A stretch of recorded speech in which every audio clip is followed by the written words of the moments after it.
Good evening, नमस्कार, आदाब। दोस्तों, पिछले वीडियो में मैंने आप लोगों से वादा किया था अलंकार पूरा पढ़ाने के लिए। अलंकार की पूरी लिस्ट मैंने डाल रखी थी।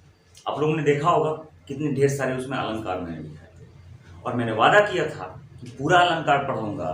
तो मैं आपके सामने आ चुका हूँ। अब आप लोग पेन कॉपी लेके बैठ जाइए। अलंकार देखा जाए, अलंकार होता क्या चीज़ है। एक एक अलंकार को खूब बढ़िया से बारीकी से समझा जाएगा।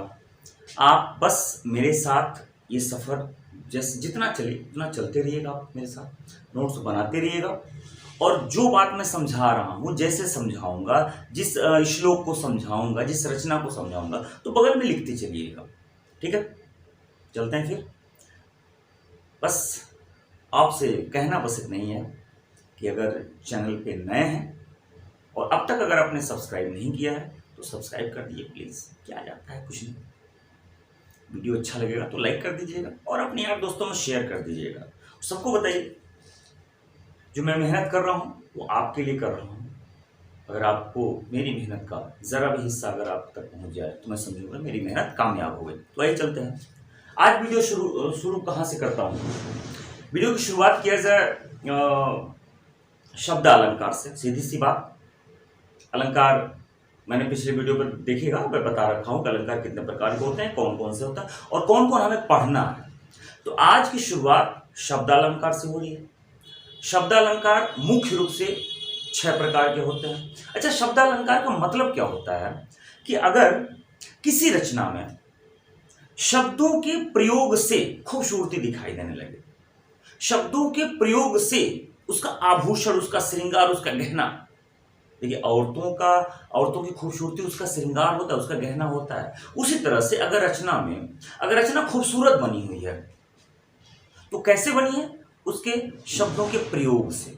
शब्दों का प्रयोग ऐसा किया गया है कि रचना खूबसूरत बन गई है। इसे शब्दालंकार कहते हैं। शब्दालंकार 6 प्रकार का। पहला अलंकार होता है अनुप्रास अलंकार। ठीक, एकेडमिक लेवल पे बचपन से भी पढ़ा गया होगा, आप लोग पढ़े होंगे। ऐसा कोई नहीं है कि जो ना पढ़ा हो। हाँ, बस कंपटीशन में क्या है, थोड़ा सा ब्रॉड हो जाता है, थोड़ा सा यूनिक हो जाता है, नई नई चीज़ें आ जाती हैं। तो अनुप्रास अलंकार आज में देखा जाएगा। अनुप्रास अलंकार होता क्या है, इस वीडियो में मैं अनुप्रास अलंकार के बारे में बताऊंगा। अनुप्रास अलंकार की अगर सीधी सीधी परिभाषा की बात किया जाए, सीधी सीधी परिभाषा जो आप और हम बचपन से पढ़े हुए हैं, कि किसी भी रचना में एक से अधिक व्यंजन वर्णों की आवृत्ति बार बार हो, कई बार हो, तो उसे अनुप्रास अलंकार कहते हैं। जैसे कि एग्जाम्पल के रूप में कहते हैं रघुपति राघव राजा राम। तो ये र की आवृत्ति जो है कई बार आ गई, इसे अनुप्रास अलंकार कहते हैं। सीधी सी बात। खड़क सिंह के खड़कने से खड़कती हैं खिड़कियां, ख की आवृत्ति है, अनुप्रास अलंकार हो गया। कि कौन सी बड़ी बात हो गई? लेकिन बड़ी बात है। बड़ी बात क्या है कि अनुप्रास अलंकार 5 प्रकार का होता है।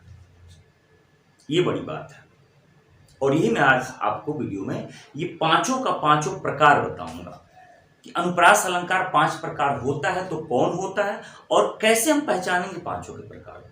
अनुप्रास अलंकार 5 होता है: छेकानुप्रास, वृत्त्यानुप्रास, लाटानुप्रास, श्रुत्यानुप्रास और अंत्यानुप्रास।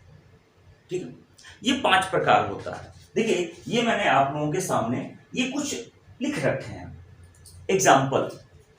सबके सब अनुप्रास अलंकार के एग्जाम्पल हैं, सबके सब अनुप्रास अलंकार के एग्जाम्पल देखिएगा यहाँ पे लिखा हुआ। इसलिए कि अनुप्रास अलंकार में हम और आप जानते हैं कि अनुप्रास अलंकार का मतलब ही होता है जहां व्यंजन वर्णों की आवृत्ति हो, अनुप्रास अलंकार होता है। ठीक है, तो अब वीडियो को ध्यान से सुनिएगा, जो मैं कह रहा हूं वो नोट करते चलिएगा। अनुप्रास अलंकार 5 प्रकार का होता है। कौन कौन? तो छेकानुप्रास। ठीक, देखिए यहां पे मैं लिख दे रहा हूं छेकानुप्रास, वृत्त्यानुप्रास,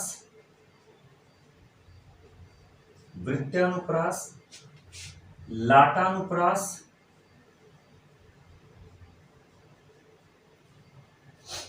श्रुत्यानुप्रास और 5वां होता है अंत्यानुप्रास। देखिए, ये 5 प्रकार होते हैं: छेकानुप्रास, वृत्त्यानुप्रास, लाटानुप्रास, श्रुत्यानुप्रास, अंत्यानुप्रास।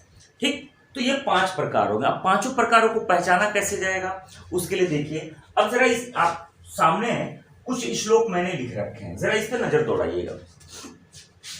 लिखा है, अति आनंद मग्न महतारी, कानन कठिन भयंकर भारी। ठीक, बड़ा आसान सा है। इसमें देखिए अ, म, क, भ की आवृत्ति दिखाई दे रही है। ठीक, हो जाता है मग्न मुग्ध भक्ति भाव से मेरा, तो म की आवृत्ति दिखाई दे रही है, यहाँ भ की आवृत्ति दिखाई दे रही है। ठीक है, इस तरह से सब कुछ मैंने लिखा हुआ है। मुदित महिपति मंदिर आए, सेवक सचिव सुमंत बुलाए। इसमें म की आवृत्ति है, यहाँ स की आवृत्ति है। तरनी तनुजा तट तमाल, तरुअर बहु छाए, तो की आवृत्ति है। रघुपति राघव राजा राम, भव्य भागों में भयानक भावना भरना नहीं, भव की आवृत्ति है। अब आप समझ गए होंगे अनुप्रास तो है, लेकिन क्या है। अब ये जो मैं एग्जांपल लिखा हूं ये दो ही है, एक छेकानुप्रास और एक है वृत्त्यानुप्रास। ये छेकानुप्रास और वृत्त्यानुप्रास का फिलहाल मैंने एग्जांपल लिखा हुआ है। अब छेकानुप्रास की परिभाषा सुनिएगा। छेकानुप्रास की परिभाषा यह होती है कि जब किसी रचना में एक या एक से अधिक व्यंजन वर्णों की आवृत्ति क्रमशः सिर्फ एक बार हो।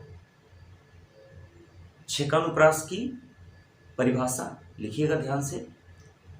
एक किसी रचना में एक या एक से अधिक व्यंजन वर्णों की आवृत्ति क्रमशः सिर्फ एक बार हो, सिर्फ एक बार हो।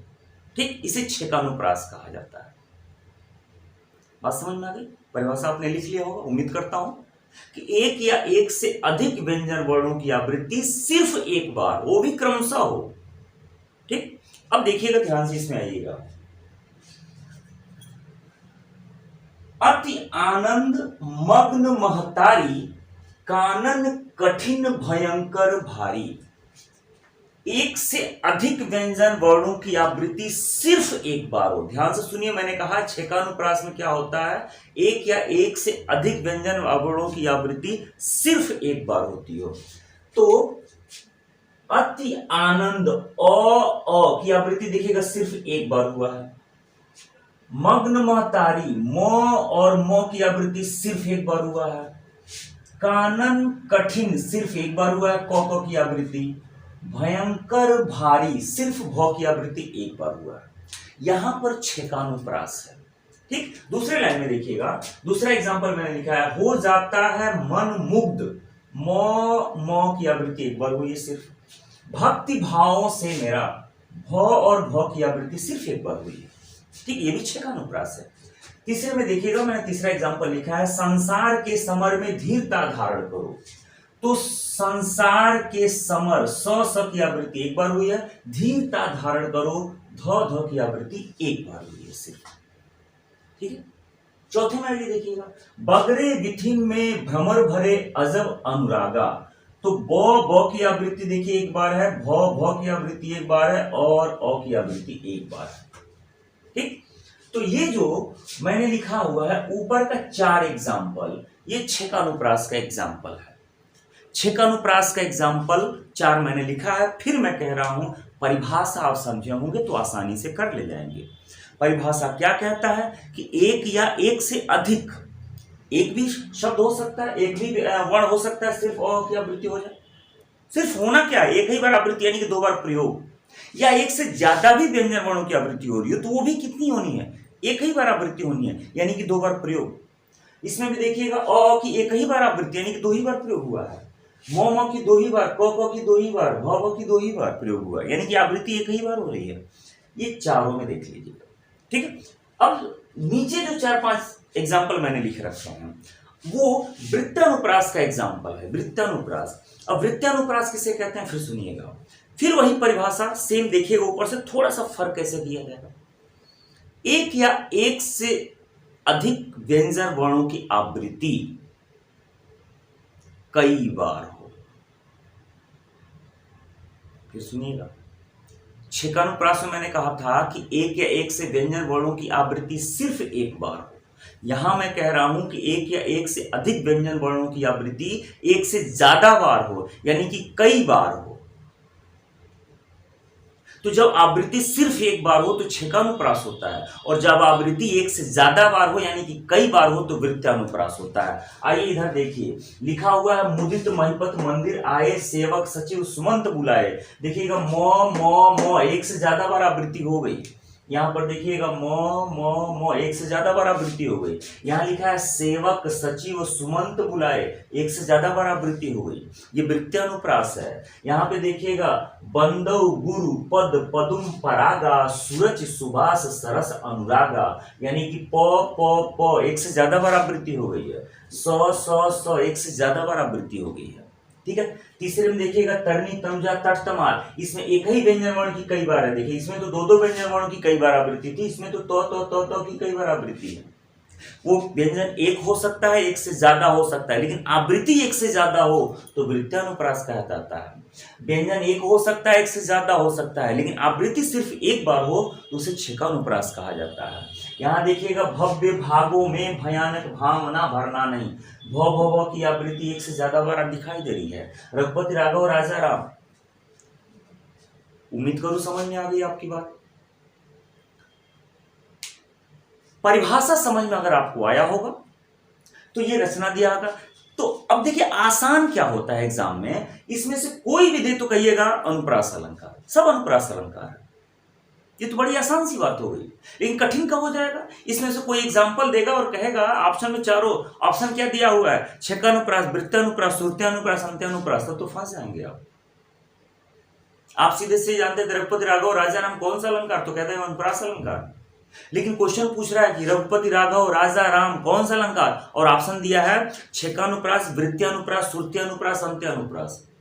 अब आपसे पूछेगा कौन सा अलंकार है, तो कैसे बताएंगे। तो उम्मीद करूं समझ में आ गई होगी बात।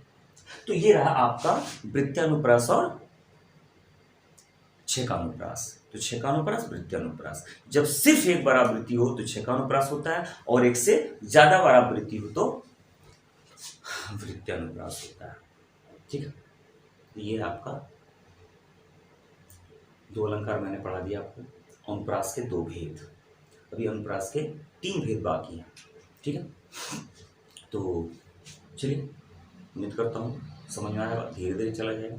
अगले वीडियो में मैं बाकी 3 भेद उसके जरूर बताऊंगा। तब तक अपना ध्यान रखिए, मस्त रहिए, मिलते हैं अगले वीडियो में।